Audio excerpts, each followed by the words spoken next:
Gracias por informarse con Delfino.cr. Ingrese a delfino.cr/inclinada, suscríbase para disfrutar de todos nuestros servicios con una cuenta Delfino Más.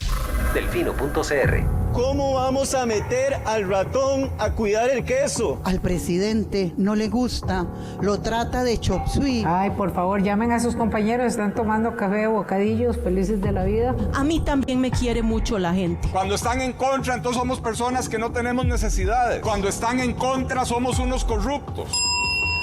Qué bueno, voy a tomar café a mi casa tranquila. Parece un espíritu chocarrero, perdón. Esta nueva asamblea legislativa, incluyéndome por supuesto, será otra decepción más para la ciudadanía. Coca-Cola sin azúcar presenta Curul en llamas, cubriendo y sufriendo la asamblea legislativa, porque alguien tiene que hacerlo.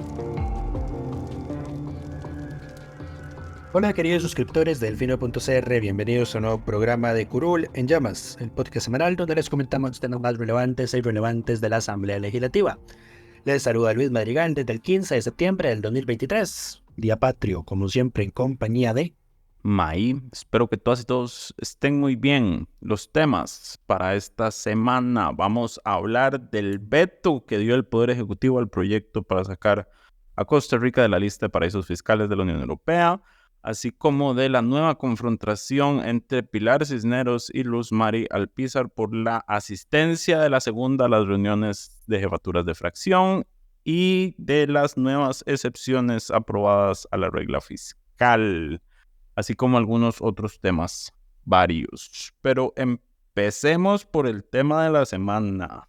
Finalmente el Ejecutivo decidió que iba a vetar el proyecto que se aprobó, que saca, en teoría, a Costa Rica de la lista de países y territorios no cooperantes en materia fiscal de la Unión Europea, conocido como la lista de paraísos fiscales. El veto fue parcial y, aparte de controversial, es problemático, Lucho. Sí, a tal punto de que May y yo estuvimos discutiendo 1 hora antes de empezar a grabar al respecto. No discutimos, yo te estaba explicando y vos no entendías, es distinto, eso no es una discusión. Nos estamos teniendo un interesante intercambio. Correcto. Muy amable y para nada frustrante. Confirmo. Para mí no fue frustrante, digamos. A ver, recapitulemos. La Unión Europea le había dado a Costa Rica 2 vías para solucionar la problemática que ocasionó que nos metieran en la lista de paraísos fiscales. Correcto. La primera vía era, nos dijo la Unión Europea, bueno, como ya ustedes tienen esto por jurisprudencia, ok, pero nosotros lo queremos en la ley. Entonces, mete la jurisprudencia judicial en la ley y sale de la lista. Correcto. O la segunda vía es, usted mantiene su territorialidad estrictamente, el principio de territorialidad, de que solo graba lo que se genera en Costa Rica, pero me tiene que poner ciertas excepciones para gravar ingresos generados en el extranjero que se vienen a Costa Rica, especialmente por tema de sociedades de papel. Que esa fue la vía que, digamos, quería la oposición mayoritaria en la Asamblea Legislativa. Correcto, para de paso volarse la jurisprudencia de la Sala Primera. No voy a discutir más el tema de la bendita jurisprudencia. El Ejecutivo, por su parte, quiere, digamos, ya que Costa Rica vaya migrando a un sistema de renta tirándose a mundial. Entonces, esto es un tema, es prácticamente una territorialidad reforzada, ¿verdad? Entonces, el Ejecutivo quiere eso. Chávez ya había dicho en una conferencia de prensa que iban a sopesar si lo vetaba o no, a pesar de que ya Nogui le había dicho que le iba a pedir que lo vetara, exactamente. Correcto. Porque en la conferencia de prensa dijo que esto era como que le pusieran a ver si se arranca, a ver cuál de las 2 orejas se arrancaba. Si dejaba si dejaba a Costa Rica en la lista de paraísos fiscales o si la sacaba a costa de perder N cantidad de millones de colones, que Hacienda ni siquiera todavía creo que puede darle una cifra final porque siempre se inventa un dato diferente. Y dicho y hecho, ayer convocó conferencia de prensa, anunció que había vetado parcialmente, y ahorita vamos a explicar qué significa eso. Porque hay gente muy contenta con el gobierno que no entiende que para efectos de un veto total y un veto parcial no hay diferencia. El veto Yo no es veto. sé, el veto Ajá. es veto, exactamente. Yo creo que hay gente que cree que lo que Chávez hace es vetar una parte y lo demás ya entra a ser ley. Sí, yo no sé quién Y les eso enseñó eso.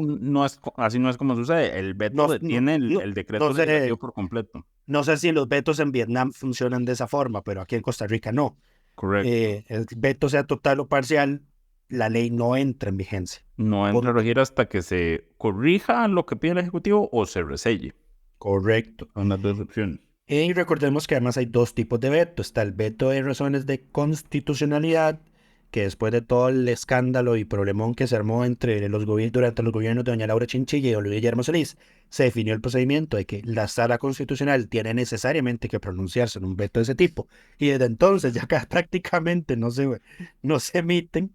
Nadie lo vuelve a argumentar porque entonces Claro. tiene que ir a la sala. Claro, exactamente. Y entonces la Sala es la que dice, no, no es inconstitucional, déjese de cosas y entonces la ley entra a regir. Pero bueno, está el veto por razones de oportunidad y conveniencia, que fue el que Chávez aplicó en este caso. En este simplemente es el proyecto no me gusta, lo veto, punto. Claro, a ver, el veto tiene que decir más que eso. Es como esto no me gusta por X y Y motivos. Y además, el veto parcial tiene que proponer una corrección. Correcto. Y esa corrección, bueno, el veto pasa ahora a la comisión dictaminadora del proyecto, que en este caso es la Comisión Especial sobre Paraísos Fiscales, y que tiene dos vías de acción. Aquí solo hay dos vías de acción en todos estos procedimientos, por lo visto. En todo lo que amerita este tema, por lo visto. Uno es, rechaza las observaciones del Ejecutivo y propone el resello. Y la otra es, acepta las observaciones del Ejecutivo y hace estrictamente los cambios necesarios al proyecto para aplicar las observaciones del Ejecutivo. ¿Por qué mencionamos esto? Porque parte de lo que estábamos discutiendo hace durante una hora, es que el veto está mal. El veto está mal planteado. Porque Y no hace todos los cambios que debería hacer para conseguir su objetivo. May es el que lo detectó, exactamente. Porque el Ejecutivo, de lo que se entiende del texto del veto, el Ejecutivo lo que quiere es simplemente incorporar la jurisprudencia judicial en la ley, ¿verdad? Correcto. Establecer en la ley que tenemos territorialidad reforzada, por así decirlo. Meter la jurisprudencia de la sala primera en la ley, eso es lo que hace. Y con eso ya el resto del proyecto es innecesario, porque la Unión Europea nos había dicho, si usted mete la jurisprudencia en la ley, ya sale de la lista, no necesita nada más. Correcto, pero el proyecto mete un montón de cosas adicionales para meter la otra vía. Porque la vía que había querido la Asamblea, la mayoría de la Asamblea, era la otra, tener territorialidad estrictamente en Costa Rica, con algunas excepciones que había pedido la Unión Europea. Correcto. Pero aquí el Ejecutivo entonces está haciendo una mezcolanza, porque entonces lo que quiere es meter la jurisprudencia sin volarse todo el resto del proyecto. Entonces no tiene ningún sentido. Y eso genera una serie de problemas, porque en la redacción, digamos, en el texto aprobado, decía que las rentas pasivas de fuente extranjera, que es lo que está en discusión, se le iba a cobrar únicamente a lo que se consideraba empresas no calificadas, que venían siendo las empresas de papel. Correcto. Las empresas no calificadas, entonces se definía cuáles eran los requisitos para ser una empresa no calificada, y a esas empresas era a las que se le iba a cobrar el impuesto de renta sobre las ganancias. Las rentas pasivas de fuente extranjera, entiéndase, yo tengo plata, la invierto en las Bahamas, la traigo de vuelta, más los intereses que me gané. En las Bahamas no pagué impuestos y aquí tampoco, porque esos impuestos vienen de afuera. Eso es lo que sucede. Este es un caso de la vida real. Así fue como empezó este pleito. Literalmente con las Bahamas. Pero bueno. Entonces, la ley dice que, bueno, si la empresa es no calificada y invirtió ese dinero en un país que, digamos, que no sea las Bahamas, sino en otro, a donde sí se le cobra impuestos sobre esas ganancias, impuestos de rentas o equivalentes sobre esas ganancias, ese impuesto que pagó en el extranjero lo puede deducir de lo que le tienen que cobrar, de lo que le tienen que cobrar acá, porque para que si no habría una doble imposición, porque paga allá y paga acá. El problema es que como el Ejecutivo solo cambió el párrafo 3 de la ley, del artículo 1 de la ley sobre el impuesto sobre la renta. Todo este tema de qué son empresas calificadas y no calificadas quedó dentro del texto y entonces genera conflictos de, ¿cómo se llamaba esto? Antinomias. Ajá. Entonces, el artículo 1 dice que se va a cobrar si está vinculado a fuente costarricense, que es lo que hace Hacienda actualmente y las salas han sostenido, pero después dice que ese impuesto solo se cobra a las empresas que sean no calificadas. Y además después dice que que solo las no calificadas son las que pueden deducir del impuesto a la renta. Entonces genera múltiples conflictos. Lo que debió haber hecho fue decir como, ok, vamos a cambiar la redacción del párrafo 3 y eliminar todo lo demás porque se vuelve innecesario. Correcto. Que no es lo que hace y que ahora es lo que la comisión va a tener que ver si puede llegar a un consenso para resolver. Sí. ¿Cómo está la situación? Recordemos que el oficialismo, el Frente Amplio y don José Joaquín Hernández de Liberación votaron en contra de este proyecto en segundo debate, lo que deja al resto de la oposición con 40 votos. O sea, solo pueden darse el lujo de perder 2. Ya doña Gloria Navas regresó. Pero a ver, esto merita, si lo van a resellar, tienen que estar absolutamente todos, cosa que muy pocas veces sucede, es muy difícil. Y importante señalar sobre el procedimiento, si la Asamblea opta por la vía del resello y no logra conseguir los votos, el proyecto se archiva. Bueno, digamos, se le puede meter una moción de revisión a la votación y enviar al congelador mientras tanto, que han hecho... El difunto proyecto del Teatro Nacional. Correcto, o sea, siempre se puede salvar de último minuto, porque para pedir una revisión se requieren menos votos que para el resello. Pero el punto es, si se llega a ese punto y no están los votos ahí, ya están en un problema serio. O sea, tienen que estar seguros de que los van a tener, porque si no se arriesgan a archivar el proyecto. Correcto. Y a todo esto, don Rodrigo no se estaba absteniendo de votar en estos proyectos. Porque si se está absteniendo, ya hay un voto menos. Voy a revisar, pero ya te digo. Ahora, más allá de esto, digamos, la discusión es, y aquí hay que hablar un poco de contexto, porque vamos a aprovechar la sección de Pregúntele a Lucho, aunque esta pregunta la voy a tener que contestar yo. Correcto, entonces déjame plantearla a mí. Dale. Pregunta don Jorge Benavides. Bueno, también te la mandó a vos, así que Tito, güey.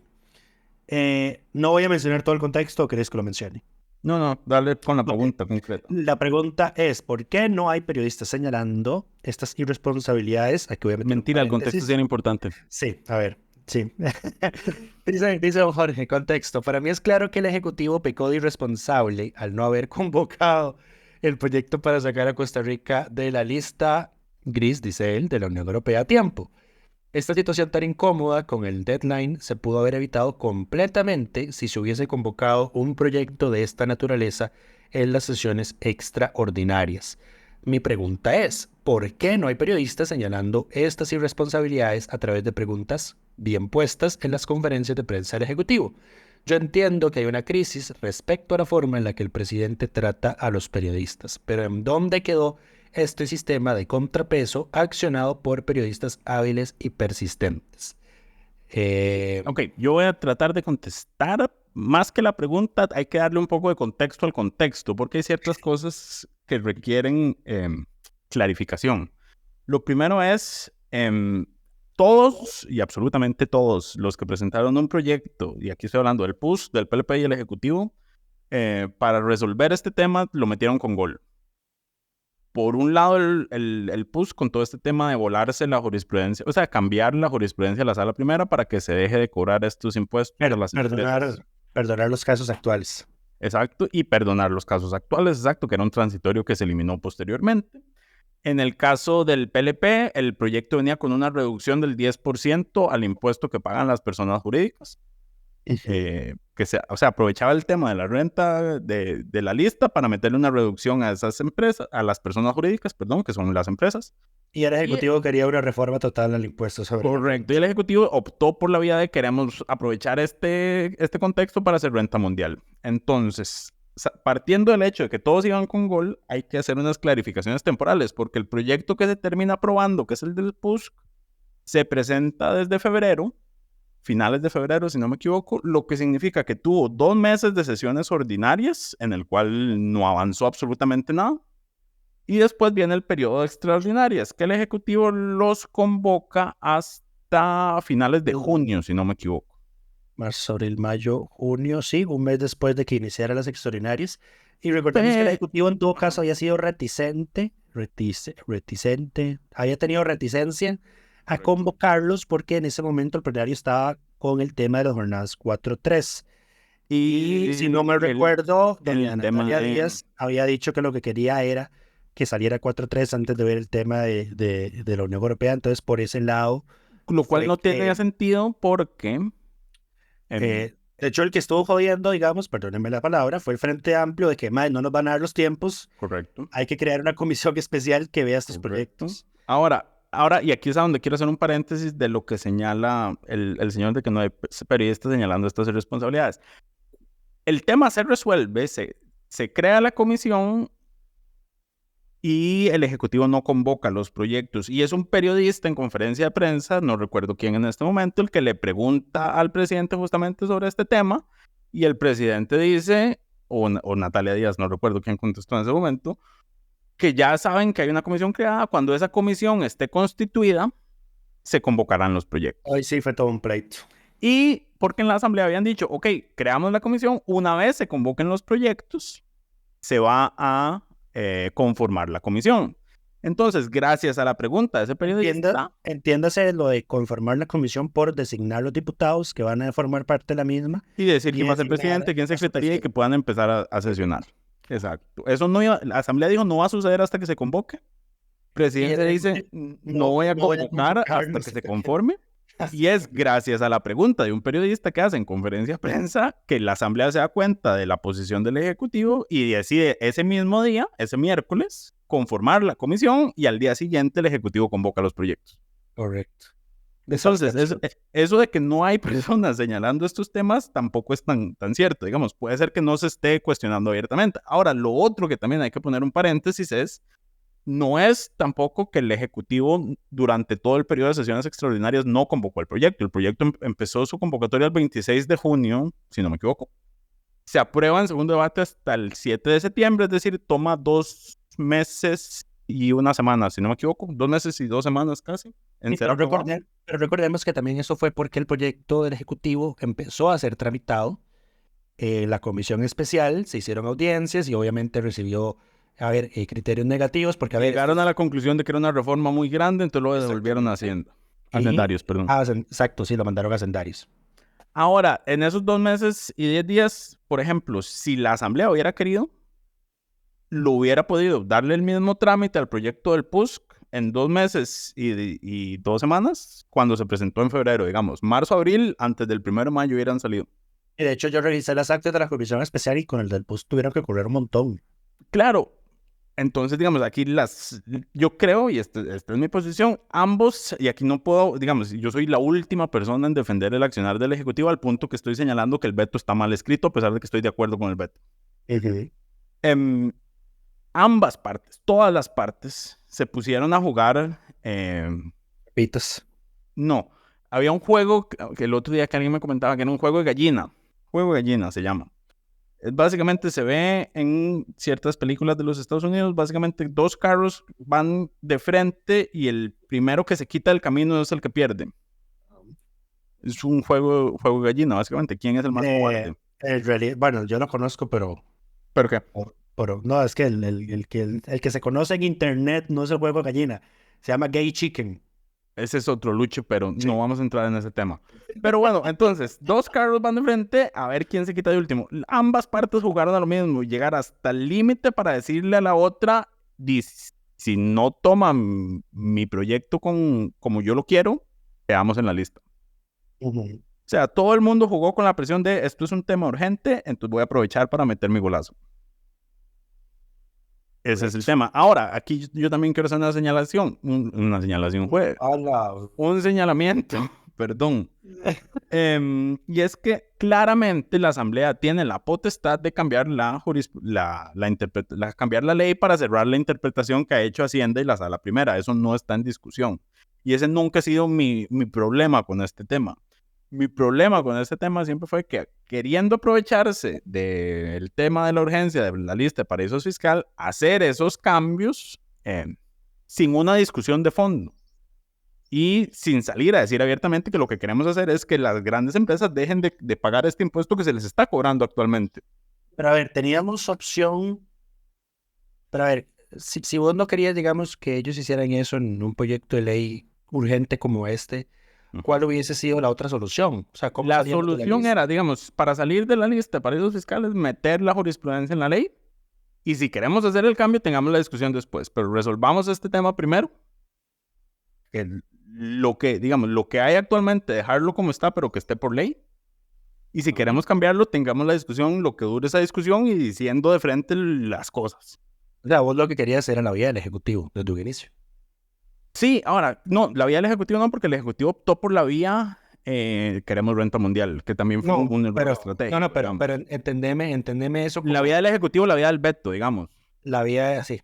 Ajá. Sí, correcto. Esa es la posición que yo sostengo, que es lo que se debe haber hecho. Lo que ya existe actualmente, que quede en la ley y después discutimos lo demás.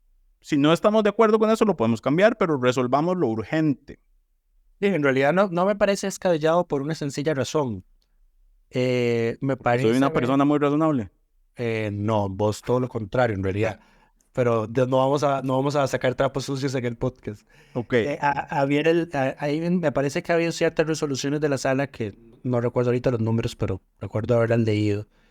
De que, a ver, se entiende que la retroactividad positiva solo aplica en materia penal, ¿verdad?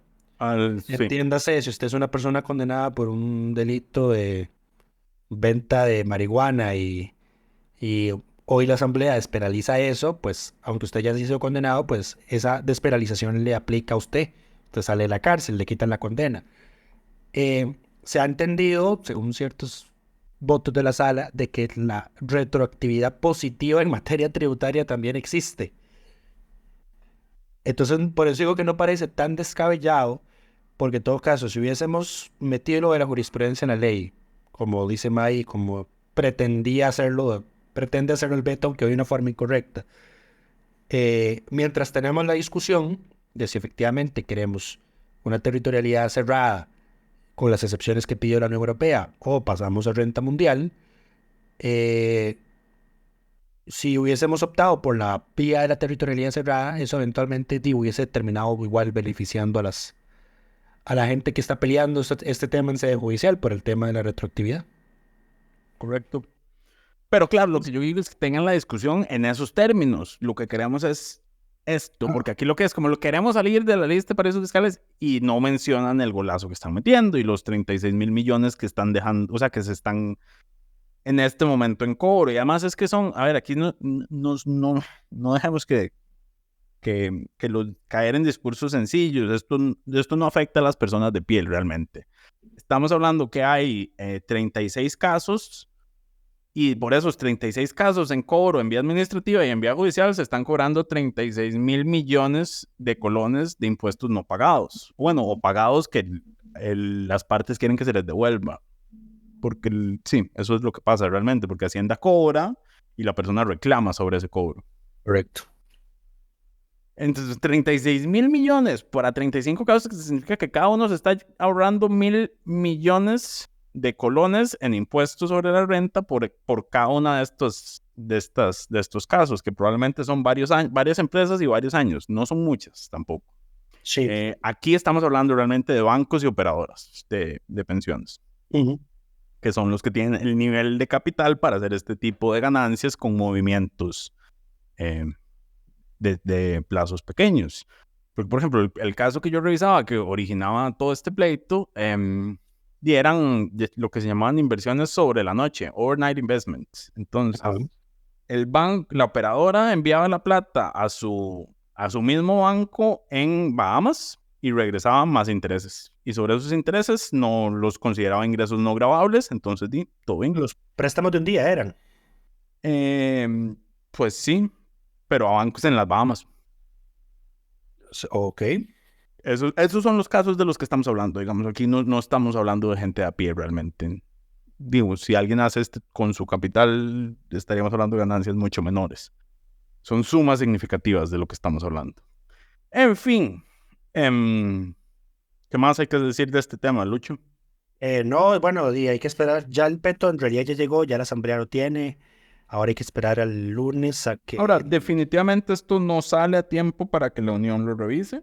Aunque Chávez dice que sí, pero que no le va a dar a la asamblea una línea de tiempo para que... Sí, le tiró la responsabilidad, pero la realidad es que... A ver, No, o sea, no. No hay tiempo para salir. La revisión es hoy. La revisión en teoría empezaba el 15 de septiembre. Y o sea, tenía que estar hoy para empezar. Hoy tenía que estar promulgada la ley para que el comité que hace la revisión lo tomara en cuenta y le sugiriera al ECOFIN, El Consejo Financiero, sacarnos de la lista. Si no está la ley promulgada, pues no tienen nada que revisar, no vamos a salir de la lista hasta la próxima revisión, si es que ya ese tema está solucionado para entonces. Correcto. De hecho, ya empezaron a llegar los comunicados de prensa de las cámaras empresariales pegando el grito al cielo de corran a arreglar esto. Sí, no. Bueno, lo que habíamos mencionado en algún momento, tampoco es un tema tan terrible por el tema de los pactos bilaterales en temas fiscales que tiene Costa Rica con sus principales socios europeos. Sí, lo que va a pasar es que esto va a frustrar nuestros intentos de atracción de inversión extranjera directa de Letonia, seguro. Probablemente. Con los que no tenemos tratado de edición. Estoy seguro que el canciller fue a negociarlo cuando se reunieron por allá. Pero bueno, yo creo que este tema, a ver, la gente... Yo sigo sin entender por qué no seguimos utilizando esos tratados. Me parecía que era algo más... Yo no sé. Más sencillo. No tengo una respuesta concreta a por qué se dejó de hacer de esa forma. Sí, es que yo no insisto, ya esto lo dije en el podcast anterior, pero en el gobierno de Guillermo Solís estuvimos inundados de proyectos de ese tipo. Ajá. Y no solo con países de la Unión Europea, con muchos otros. Es correcto, si no me equivoco. Lo que pasa es que creo que siempre hubo ciertas reticencias por el tema del secreto bancario, el secreto tributario también. Que ya no existe porque el Banco Central se lo pasó. Bueno, eso es otro temota. Ese es otro tema del cual no vamos a hablar porque no hay... sí, no ha llegado a la Asamblea Legislativa, ¿verdad? Sí, eso es lo único interesante. La Asamblea está bien calladita al respecto. O sea, nada que propone investigar nada al respecto. Lo que sí ya van a aprobaron es investigar al Senat, aprobaron una moción de creación de comisión especial investigadora al respecto. Solo don Lenny Bojorges la votó en contra. Y falta la moción para crear la comisión que va a tener la discusión que Mike quiere sobre qué régimen tributario vamos a tener en Costa Rica, territorial o ampliado, mundial, global, lo que sea, whatever, más la comisión de reformas electorales. Correcto, que ya fueron presentadas formalmente las del tribunal. Rodrigo Arias dijo que si había alguna otra se metiera ahí de una vez. Y sí, una comisión debería... A ver, uno incluso podría sugerir una comisión especial de estas ampliadas, de no ser porque hay que pagarle dietas a las personas de afuera que llegan. En realidad eso bastaría con eliminar esa cosa del reglamento. Bueno, reformemos el reglamento primero entonces. Pero lo otro que se aprobó esta semana fue una moción de interpelación a la ministra de Educación que se estará realizando en alguna fecha en las próximas 2 semanas, si no me equivoco. Y porque don Rodrigo va a estar fuera del país. Volvió doña Gloria, se va don Rodrigo. Sí, es un voto menos de no. Si quieren resellar pronto. Sí, ojo ahí, sí, correcto. Pero sí, ¿qué iba a decir? Bueno, sí, la moción de interpelación es para referirse claramente a los comentarios de la señora ministra sobre el tema del estado de la educación y su negación de que todo está bien y que ya la ruta de la educación existe, fue lo que dijo la señora, a pesar de haber dicho en un evento hace unas semanas que ella se la inventó y que si quería la escribía en un fin de semana, pero no hacía falta. Claramente, esperemos, y esto es una recomendación, que los asesores y asesoras de todos en la asamblea se lean el informe completo para que no dejen que la ministra haga lo que hizo en conferencia de prensa, que fue decir, el estado de la educación evaluó cosas antes de mi gestión y nada de esto me cubre, entonces todo está resuelto. En esa línea, por ejemplo, la diputada, este es un comentario aparte, pero la diputada del Frente Amplio, Priscila Vindas, presentó un proyecto de ley que corrige uno de los aspectos puntuales que señalaba el informe.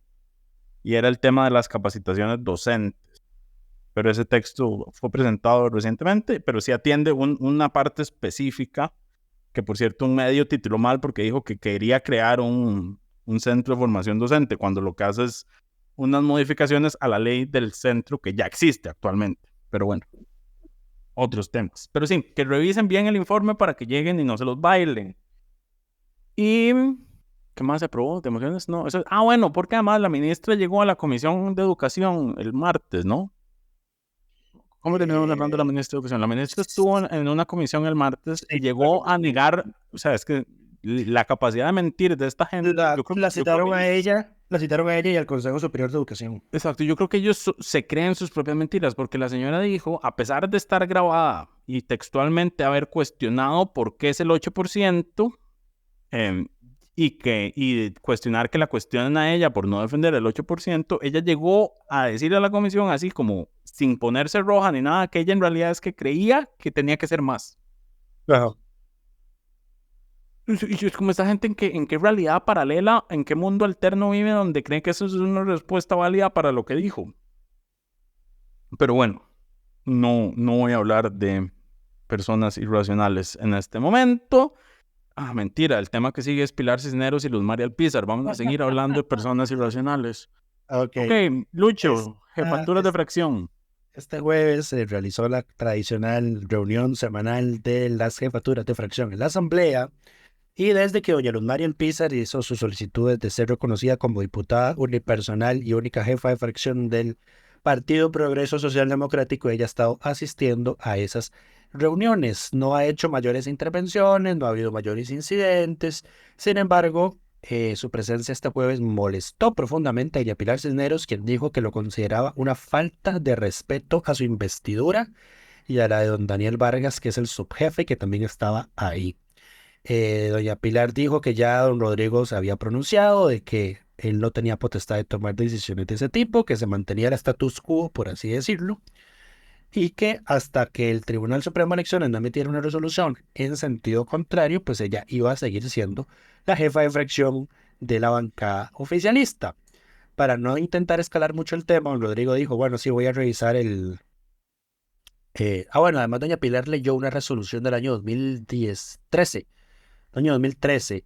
que regulaba cómo era la participación de los diputados no jefes de fracción en las reuniones de jefes de fracción. Es una resolución que prácticamente ya no se usa, pero y ahí está toda la vigente. Perdón. Don Rodrigo dijo que tomaba nota del reclamo de doña Pilar, que iba a conversar con doña Luz Mari y que iba a revisar el tema de las resoluciones. Doña Luz Mari no se quedó callada, intervino para decir que ella le resultaba irónico que ese tipo de temas se estuvieran discutiendo justo en un 14 de septiembre, y pues dejó claro que ella en ningún momento había sido irrespetuosa de nadie, no había hecho intervenciones irrespetuosas ni para atacar ni para nada en ningún sentido, y dijo que iba a seguir asistiendo a esas reuniones, que ya había antecedentes. Dense por enterados. Ajá, que ya había antecedentes de ese tipo de temas al respecto en legislaturas o en periodos pasados, y que, ¿qué más fue lo que dijo?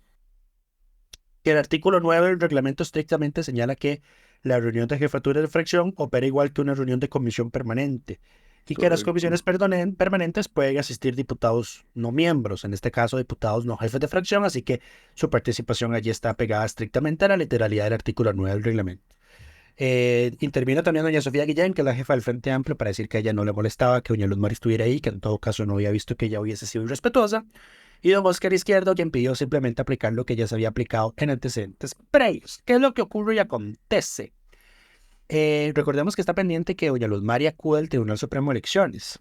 Correcto. Por este tema. Sin embargo, parece que el partido Gente Montes de Oca le hizo el favor de previo, porque el tribunal... Nadie sabe para quién trabaja. Exactamente. Estábamos revisando la carpeta de resoluciones recientes del Tribunal Supremo de Elecciones y encontramos una opinión consultiva solicitada por el partido Gente Montes de Oca. Resolución que se emitió el 28 de agosto pasado y que de hecho se le mandó a notificar a todos los partidos políticos y a publicarse en la Gaceta. Dense por enterados. Correcto. ¿Qué es lo que dice esa resolución? Bueno, a ver, el partido Gente Montes de Oca preguntó tres cosas. Número 1. ¿Qué mecanismo pueden usar los partidos políticos para verificar que alguno de sus afiliados no haya renunciado tácitamente a la agrupación política? Número 2. La posibilidad que hay de consultar la lista de los participantes, de las personas que asistieron a asambleas partidarias. Y la tercera, bueno, en realidad fueron 4, la seguridad jurídica en la conformación de los padrones electorales internos. Y 4, ¿qué procedimiento tiene un partido para excluir a un afiliado que renunció tácitamente por incurrir en doble militancia?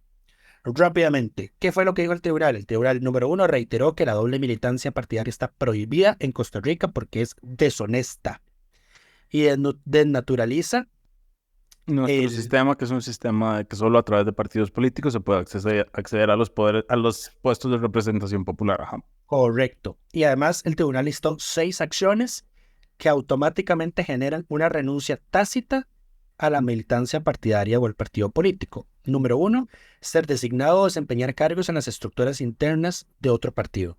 Ajá. Número 2, aceptar candidaturas a cargos de elección popular en otro partido, excepto si se trata de coaliciones, obviamente. Número 3, participar en asambleas partidarias o en convenciones internas de otro partido. Y aquí lo puse en negrita en la nota porque aquí es donde los 9 separatistas pueden estar en problemas. Perdón. Que estuvieron presentes, pero era una conferencia de prensa, pero bueno. Sí, pero han estado presentes en otros eventos partidarios. Correcto. Han estado presentes en otros eventos partidarios, por ejemplo, el de este tipo de la India, ya en la zona sur. Estaba Pilar,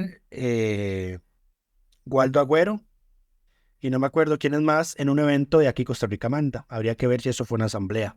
Si eso fue una asamblea. Y si firmaron lista. Y si había alguien del tribunal que verifique que estuviera. Ajá. Porque uno puede estar en el evento, pero digamos, la asamblea ocurre en un momento, se cierra la asamblea y después hay una actividad social. ¿Deja de ser asamblea? No. No, y te voy a decir por qué no. Lo que pasó con Patricia Lo que pasó Mora con no cuenta. Patricia Mora. ¿Por qué no cuenta? Porque eso era beligerancia, es distinto, Lucho. No, pero a ver, la cosa de la beligerancia es hacer ostentación partidista. Digo, sí, pero lo que a ella se reclamaba era la beligerancia política. Haber hecho ostentación partidaria por haber ido a una asamblea del Frente Amplio. O sea, el asistir a la asamblea de un partido es sinónimo de ostentación partidista. Ahí está el detalle. Ese es el detalle. Por eso lo puse en negrita. La cuarta es votar en procesos internos del otro partido. La quinta, ejercer representación partidaria como fiscal o miembro de mesa. Y la 6, hacer donaciones económicas. Correcto. Ahí es a donde todos pueden caer redonditos si ya hicieron alguna donación y está debidamente registrada, aunque por los antecedentes probablemente esté en una estructura paralela. Pero bueno. Sí. Los magistrados del Tribunal Supremo de Elecciones, aquí vale decir que lo emitieron los 3 propietarios y 2 suplentes, reconocieron que en Costa Rica, la afinidad partidaria es un dato sensible protegido por ley. Nadie está obligado a revelar públicamente cuál es su afiliación partidaria. Correcto. Y eso genera, obviamente... Hablando del Banco Central, eso es información sensible. Eso, de hecho, yo lo voy a decir abiertamente, porque... creo que yo lo he dicho públicamente, yo soy una persona que me gusta participar en las convenciones abiertas de todos los partidos. Yo, por lo general, voto en todas. Creo que la única en la que nunca voté fue en la del Movimiento Libertario porque te cobraban, creo que eran 8,000 colones por inscribirte. Claramente, ahí iban a cobrar. Ajá. Entonces, ahí yo no voy. Pero yo he votado en la Convención de Liberación, en la Convención del PAC, en la Convención de la Unidad y no me acuerdo cuál otro. Sí, solo esos tienen convenciones abiertas. Exactamente. Entonces, para efectos formales, yo he militado, porque he dado una adhesión al haber votado en esos procesos, en el PAC, en el PUSC y en Liberación. Recordemos al anterior, tras anterior, me parece, ministro de Ciencia y Tecnología, don... No me acuerdo el nombre, pero era un señor mayor de pelo blanco. No era tan mayor, pero sí, que llegó diciendo al Consejo de Gobierno que había votado en la preliminar. Como gran chiste, llegó a decir que él votó en la Convención de Liberación Nacional del 2000. Esto que ha sido 2018, me parece. No, ese era el gobierno de Carlos. El 2021, no, 2020 es que son las preliminares. Un año antes, 2021. Ajá. A inicios del 2020 llegó a decir a Consejo de Gobierno que le había votado y ahí mismo le pidieron que presentara su renuncia antes de que lo acusaran de beligerancia. Fue muy gracioso eso. Exacto, esas cosas que pasan. Don Marcelo, ¿era Marcelo? Marcelo Jenkins. Marcelo Jenkins, me parece, no sé exactamente. Pero bueno, el tribunal dijo que en vista de que Don Marcelo Jenkins, correcto. Ese dato es privado, obviamente entonces el tribunal no tiene un padrón que diga, bueno, Padrón de militancia. Esta persona milita con tal partido y que entonces de modo puede hacer un cruce de datos para ver si esa persona está ejerciendo doble militancia. Por ejemplo, hay casos muy puntuales en los que sí puede hacerlo el tribunal, como por ejemplo pasó con este diputado que asumió después de que renunció, doña María Inés Solís. Correcto. Joel, no sé qué. Álvarez. Que el tribunal le dijo, tiene que renunciar, creo que era el Partido Alianza Demócrata Cristiana que estaba registrado como miembro de algo de ahí, porque si no, no puede asumir, porque está teniendo doble militancia, no puede asumir como diputado del PUS que está registrado en Correcto, pero digamos, esa resolución del tribunal contradice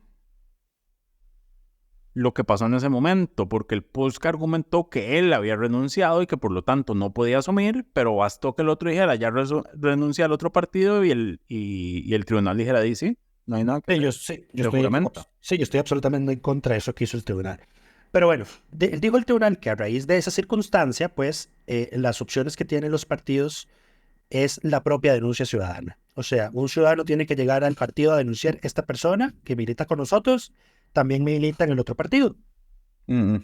Está militando en el otro partido. En este caso, que llegue cualquier persona a Progreso Social Democrático y le diga, doña Luz Mari, estos 9 diputados están limitando. Creo que ella misma puede hacerlo, digamos, cualquier partidario lo puede hacer. En aquí Costa Rica manda. Ahora, si se comprueban, porque solo tienen que dar una audiencia preliminar, eso es lo que dice el tribunal encima, no necesita simplificó el proceso. Exacto, no necesita un debido proceso, porque dice el tribunal es una falta de mera constatación. Correcto, basta con comprobar los hechos. Correcto. Darle audiencia para que se justifique. Y luego resolver, exactamente, expulsar. Ahora, aquí hay un detalle, y es, por ejemplo, si dan audiencia y él dice, sí, me equivoqué, pero ya renuncié a la militancia en otro partido y estoy de vuelta en este, puede el partido hacer algo. Bajo la interpretación que el tribunal le aplicó a Joel. ¿De quién sabe? Eso va a ser el detalle, porque estoy seguro que eso es lo que todos van a decir. Es como, sí, perdón, y aquí estoy de vuelta y no me echen. Ahora, si los echan del partido, ¿quedan automáticamente fuera de la bancada? En teoría.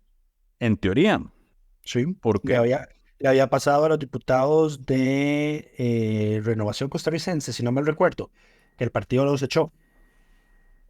El partido los echó, pero ellos no ganaron ese amparo. Y tomaron el partido.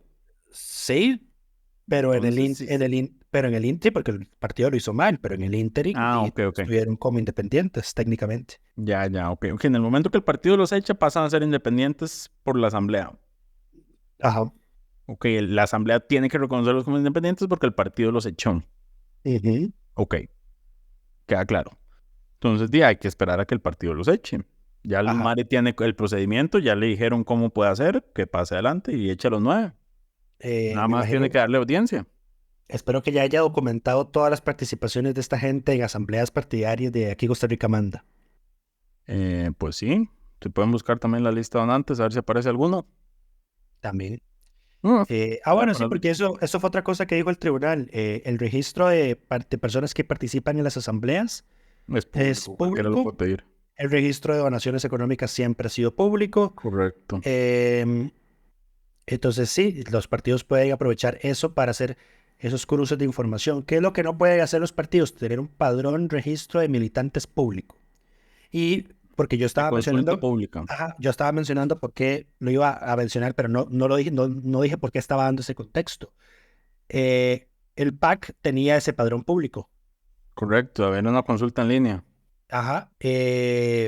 Y no sé si alguien les metió un amparo, pero yo les formulé un reclamo por correo, yo como, esto que ustedes están haciendo es ilegal. Lucho hizo una amenaza de amparo. Sí, creo que fue eso, exactamente lo que hice. Es ilegal a raíz de esto, así que por favor... me lo bajo. Yo creo que ni siquiera pedí que me eliminaran mis datos. Lo que dije fue como, tiene que bajar esto. No lo pueden tener publicado. Y dicho y hecho, lo bajaron. Ningún partido puede tener en línea un padrón registro de sus militantes, porque eso es un dato sensible. Lo cual es una contradicción, porque yo puedo pedir el padrón de participación de quién estuvo, que son datos sensibles, pero no pueden ser de acceso público. No, pero es que el tribunal hizo esa distinción.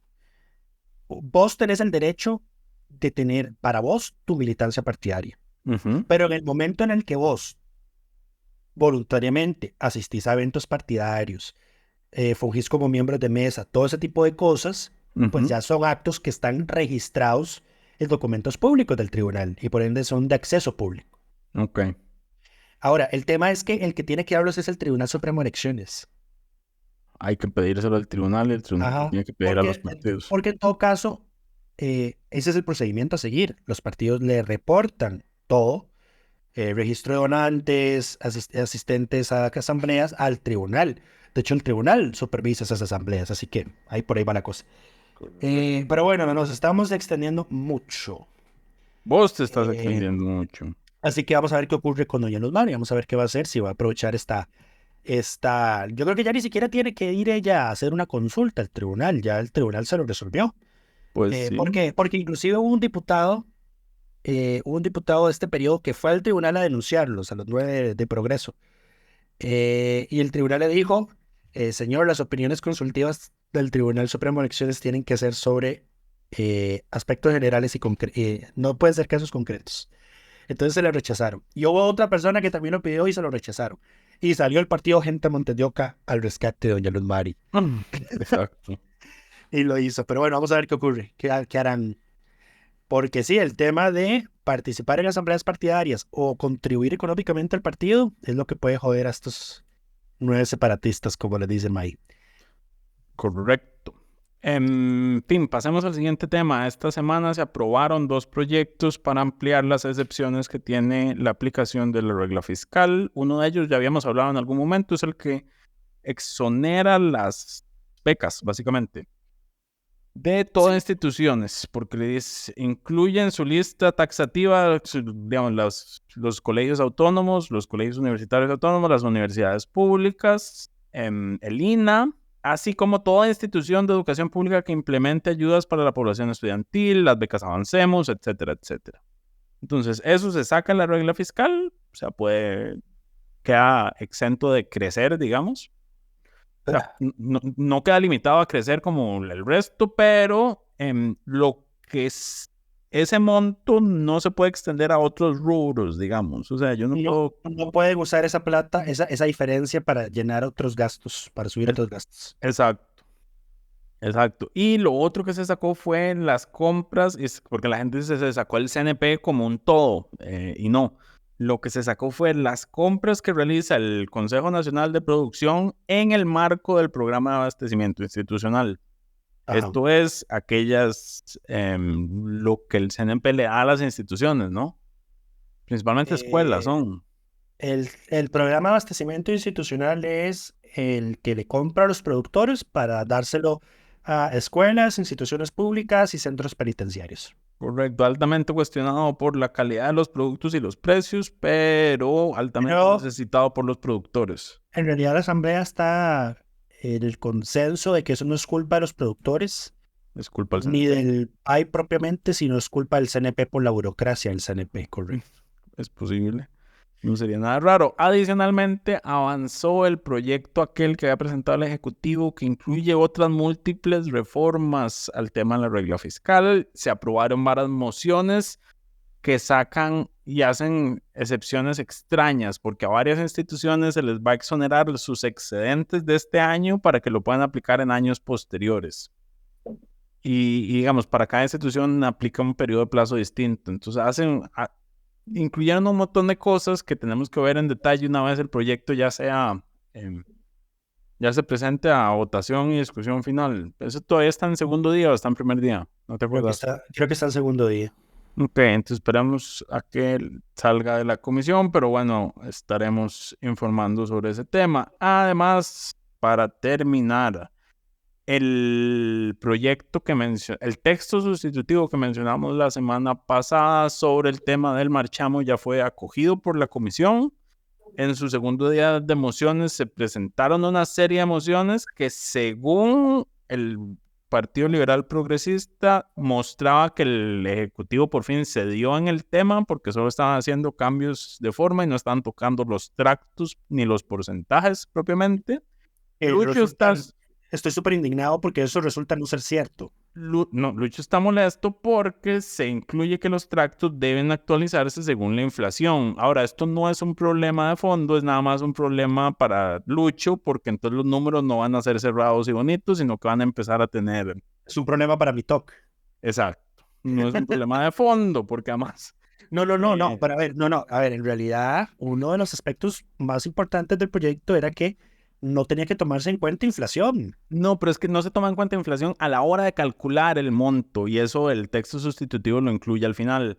Lo está metiendo el tema de los tramos. Es únicamente para los tramos, exacto, para el valor de los tramos. No es lo mismo. Porque lo que hace el impuesto actualmente es que te lo incluye en la tarifa que te cobran, no solo en los tramos. Ajá. Lo que hace el proyecto en la versión, digamos, en la moción presentada es que actualiza los tramos, pero no se aumenta el monto que se cobra sobre esos tramos. Ya. Igual estoy inconforme y molesto. Indignado. Sí, pero es más un tema de TOC que otra cosa. En fin. Por el fondo, el proyecto parece que ya va a pasar, que ya hay consensos y que este no será vetado, a pesar de que no había amenazado con veto también. De quién sabe. ¿Será que lo veta? Ese sí sería un error vetarlo. O al menos de que hayan hecho un trueque, bueno, no me perdonen 36,000 millones a esta gente en lo de paraísos fiscales y yo no les veto marchar. Interesante. Puede ser. Puede ser, pero vi mucha indignación en el PLP y en la Unidad. Sí. Que son los que están defendiendo bancos. ¿Quién diría? Ya mencionamos la apertura de la Comisión de Investigación sobre el SINAR. Se dictaminó afirmativamente el crédito de 710 millones con el Fondo Monetario Internacional, de los cuales 10% van a ir destinados a la caja. ¿Y lo sacaron de una vez de la regla fiscal? ¿Eso ya había quedado fuera? Creo que eso ya quedó fuera. Okay. El canciller fue a la Comisión de Relaciones Exteriores y a la Comisión de Relaciones Internacionales. Mentira, fue en Hacendarios.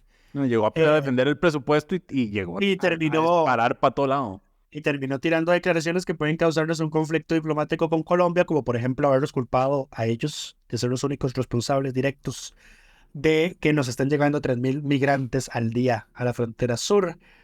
Pues sí. Yo voy a decir eso. Tienen abierto el... También avisó que van a... Directo. También avisó, así, de la nada, de que le vamos a pedir visa a los hondureños. Correcto. Le mandamos a preguntar a Cancillería y al Ministerio de Seguridad y nadie responde. No sabemos cuándo lo van a implementar. Y en temas más internos de la Asamblea, los oficiales de seguridad están a punto de irse a huelga y no trabajar más horas extra porque les deben 3,000 horas extras de julio, agosto y septiembre que no les han pagado. Jesucristo. Exactamente. Ya hablamos de Pilar y doña Luzmari y creo que ya abarcamos todos los temas de esta semana. Fue una semana bastante ajetreada. Correcto. Esperamos, esto fue todo. Esperamos que todas y todos estén muy bien y nos escuchamos. Feliz Día Nacional y muchísimas gracias por acompañarnos. Nada de feliz, Lucho, nada de feliz. No se celebra el patriotismo. Wow. El patriotismo está en tu imaginación. El patriotismo está en tu imaginación. Vos sabés que yo estoy en contra de todo símbolo de ese tipo. De ostentación. Exacto. Creo que es por tu influencia alemana. No. Pero bueno. Esperamos que todos estén muy bien. Nos escuchamos la próxima semana. Coca-Cola sin azúcar presentó Curul en llamas, cubriendo y sufriendo la Asamblea Legislativa, porque alguien tiene que hacerlo.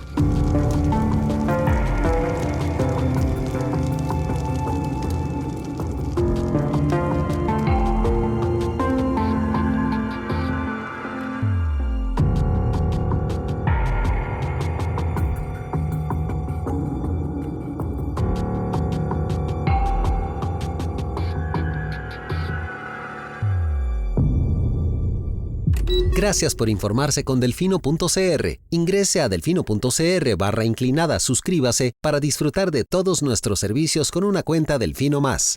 Delfino.cr